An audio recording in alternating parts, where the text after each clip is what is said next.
kunyihanganira kuko ntabwo biba byoroshye kubura umuntu wawe hafi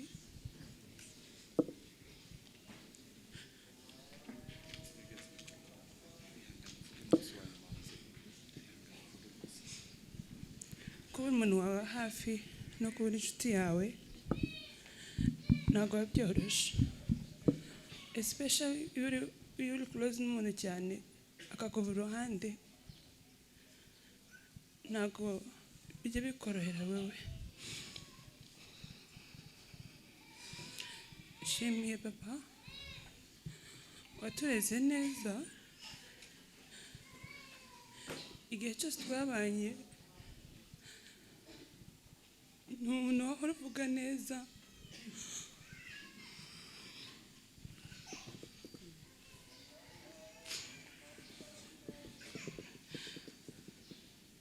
yatureze nk'umubyeyi mwiza, nk'undi mubyeyi wese warera umwana wiwe.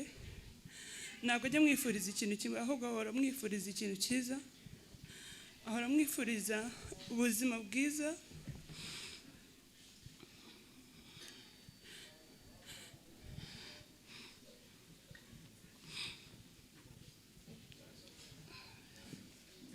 Shimiye papa watureze akatwigisha aho twari tugeze, igihe nari maze form 4 n'abandi bose bari bagiye kurangiza.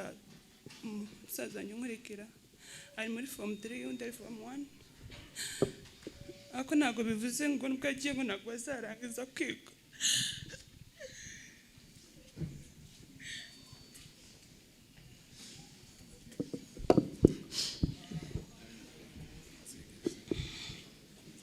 Baziga bazarangiza, bazagera ku nzozi zabo.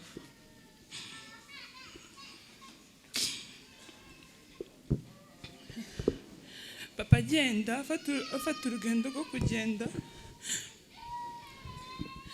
yaradusezeye, yaransezeye, arambwira ngo bibaye ngombwa ko ngenda nshobora kugaruka amasingaruke.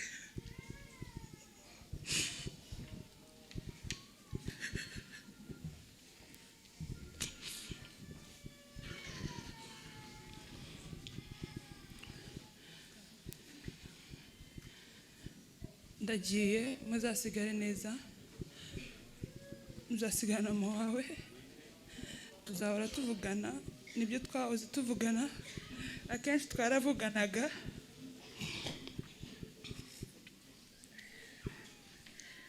Ariko ngiye mu bitekerezo byanjye ntabwo nari nzi ko ndaza ijambo yambwiye ngo nshobora kutagaruka ko bizaba ukuri.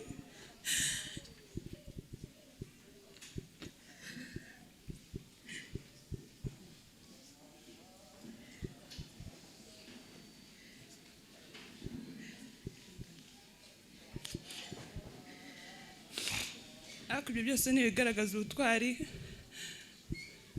nuko yakundaga Kongo. Mu bitekerezo byiwe amajoro menshi yararaga ni Kongo gusa yatekerezaga. Wasangaga na saa 8 za nijoro zigeze ari kuri telefone aho avugana n'abantu utazi, aho kumva gusa buri kintu cyose ni Kongo, ni Kongo. Ari kimwegeza kuvuga ngo nyine twe turi muri ibi bya processes, aravuga ngo none uyu mwaka nibiramuka bidakunze genza ataha njye gutabara ubwoko bwacu bwo muri Kongo. Urumva ni umuntu ubuzima bwe bwose, umutima we wose wabaga muri Kongo. Nubwo yabaga hano, ariko umutima we wose wabaga uri muri Kongo.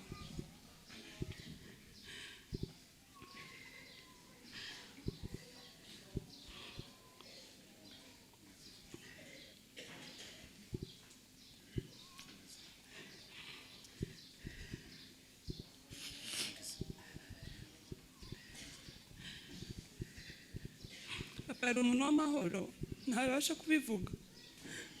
Ni umuntu wakundaga amahoro, washaka kuba n'umuntu wese amahoro.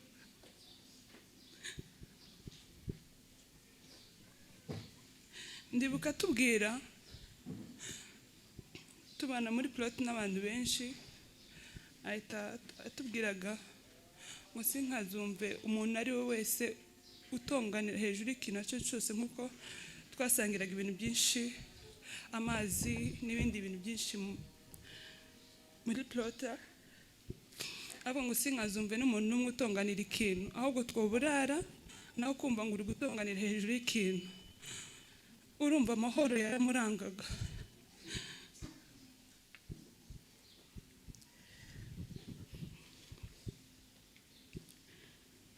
Ni byinshi namuvugaho,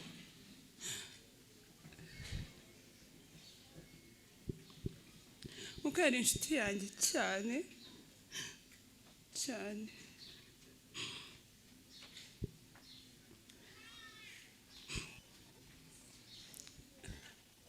No ku cyumweru buke yitaba Imana, twaravuganye umwanya muremure cyane. Nzi ko yakize, yabaye muzima, n'undi yari muzima bitewe n'ukuntu yari kwavuga. Turavugana, tuvugana ibintu byinshi cyane.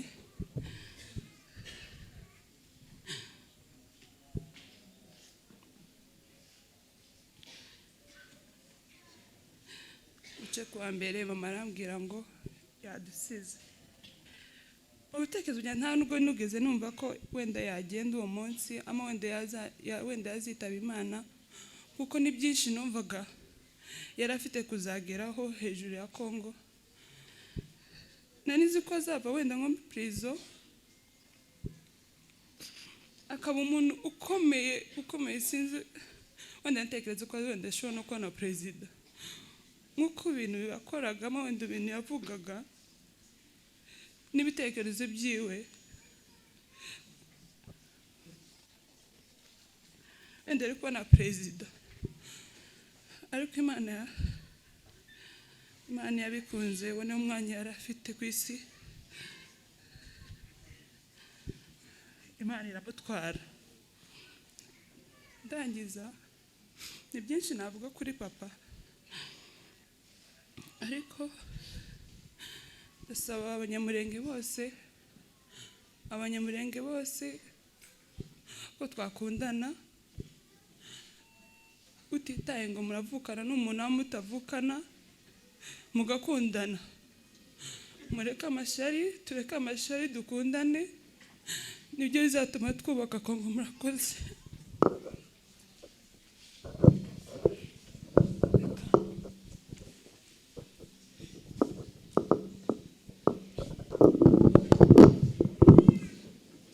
Ndabashujije mu izina rya Yesu. Today we are all gathering here to honor the life of my dad.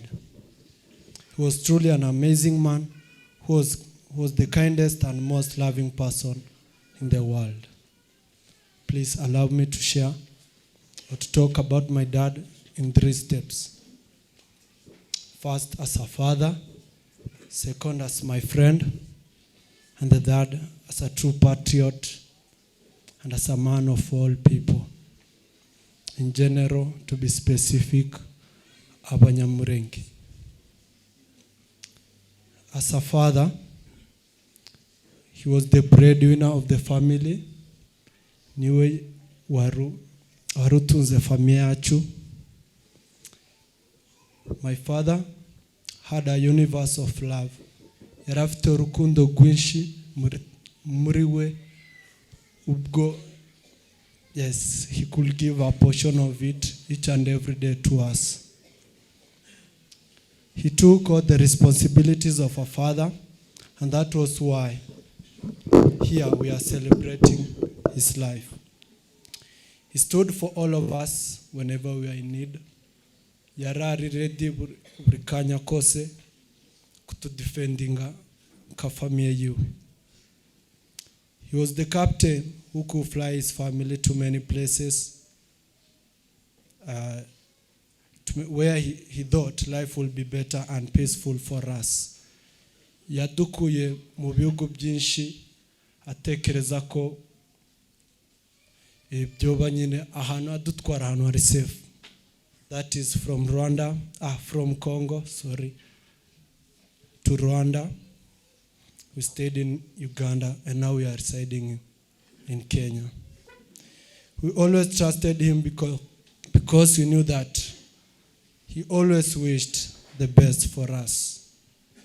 To my father, tulikuwa tunamwaminia sana because I believed it was rare for him to commit a mistake. Though, yes, kila mtu si perfect, but we always trusted in our father. As a friend, as my best friend, I never had anyone like my father.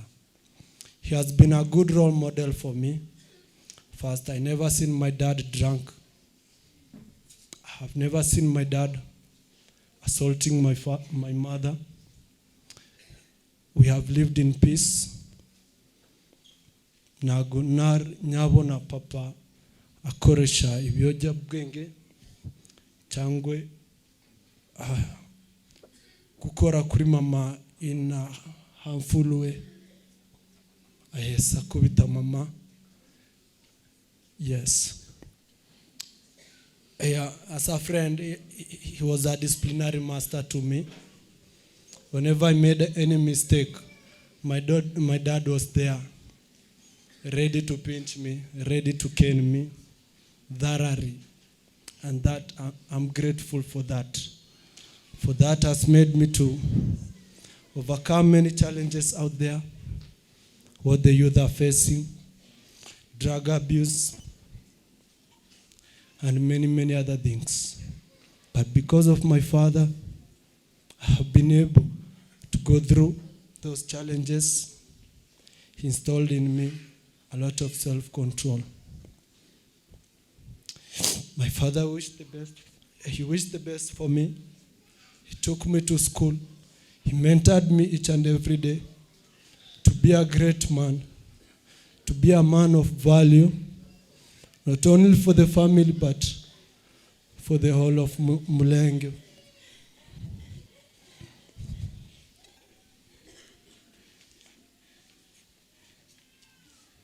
He taught me thinking positive.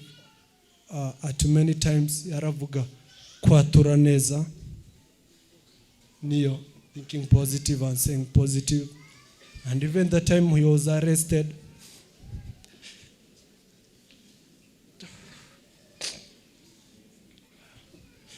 when he was arrested, I got the news and I tried to be somehow positive and said, and remember that izina jiwe ko yitwa Runoro. And I said that for gold to be that shiny, to have that coloring of gold, nagu ibisa uramondo bifite, it has to be passed through a lot of fire. Gomba guchanwa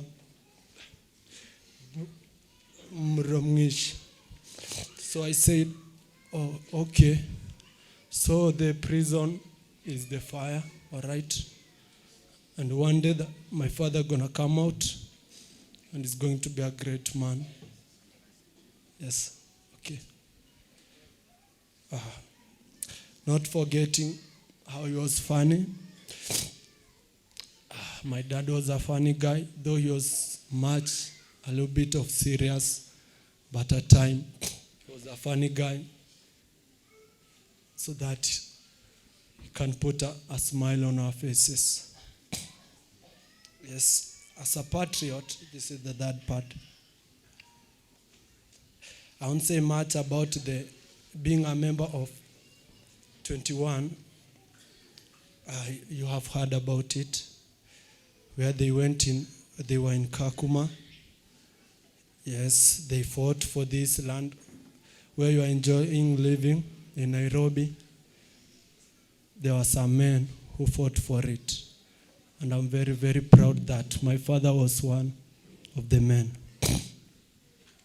In 2014, again, another thing came up where the government of Kenya, I don't know if it was official, but yes, it took hundreds of Congolese to the Dab camp.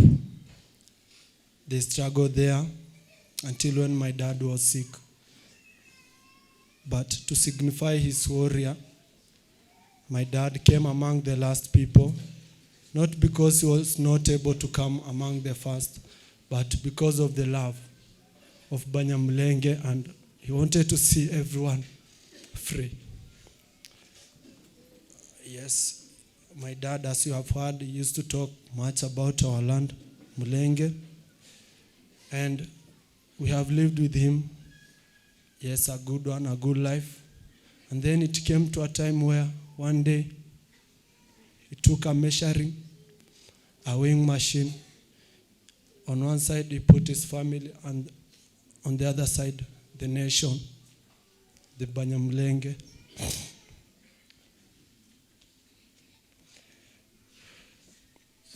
And then my dad concluded that Banyamulenge were more heavier than his family. Yes, and for that reason, my father went back to Congo, yes, to try and stop the genocide which has started in South Kivu. The government did nothing to stop it, but instead collaborated with the killers. And international community was just watching people being killed.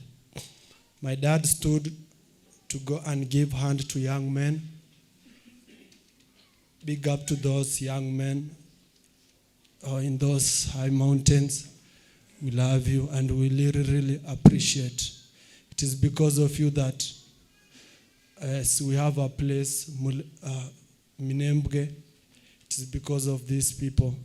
And my father was among them who led the struggle. My dad took a hand to Kigwaneo android who stood to protect their people and land. Today, Banyamulenge are in Minembwe because some people fought and protect the people from being killed by the enemies. My dad was among the leaders who led this struggle until he was captured at Minembwe airport and sent to Kinshasa. He was not a soldier. He was not a professional soldier. He has not gone to any military school. But my father fought like one. He was a man who stood to fight for life of his people, for freedom, and for his country. He had a dream for seeing his people, Banyamulenge, free in Congo and beyond, and his country peaceful. He was a selfless leader who fought not for his personal gain, but for freedom and peace, and for unity in Congo. He really lived a meaningful life. And to you, Banyamulenge, the struggle my dad, yes, this is for you. The struggle my dad died fighting for is not yet over. It is continuing. But I thank for him and the other leaders that they laid a foundation. He died not in vain. What he died for is worth it. He gave his life to see freedom, to see peace. Today our people are in Minembwe because they fought for it. And here we are. We are proud of it. That at least we have some species of Banyamulenge. Yes, they're in Minembwe. But that is not yet enough. We need to see all the Banyamulenge all over Kivu, all over the places, ruguru hose, nago Minembwe honyine tugomba gutura, but also the whole of Mulenge host, and even in the whole DRC. We as Banyamulenge, let's have unity. But we need to see Abanyamulenge barasubiye gutura n'ahandi hose hasenyutse imurenge. We need to rebuild that place, Mulenge.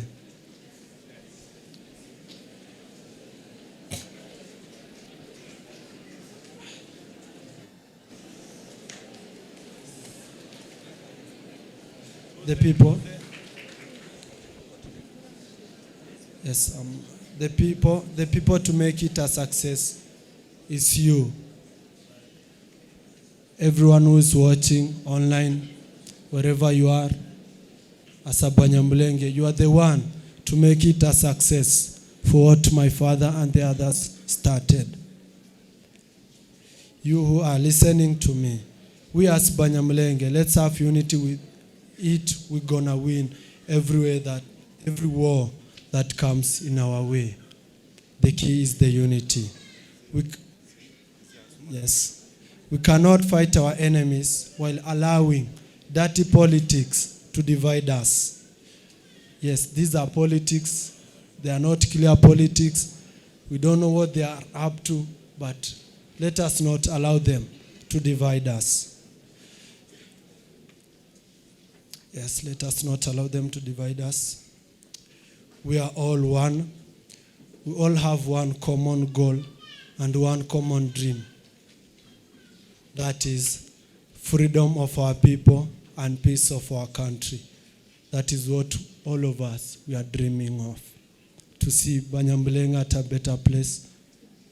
To see Banyamulenge in their own country, having their own identity as Banyamulenge, people of Mulenge. Time will tell, and that time is coming. Time will tell, and that time is coming. Let you not wait for United Nations, for the African Union to grant freedom, because this organization were there in the time of genocide. This organization were there in the time of Congo crisis. These organizations were there in the time of Idi Amin. But what did they do? It's all for ourselves. Yes. And this is to grant freedom. Yes, let not wait for United Nations or even African Union to grant freedom, because freedom is power, and power is not given, but it is taken. Rest in peace, Dad. Be blessed. Thank you.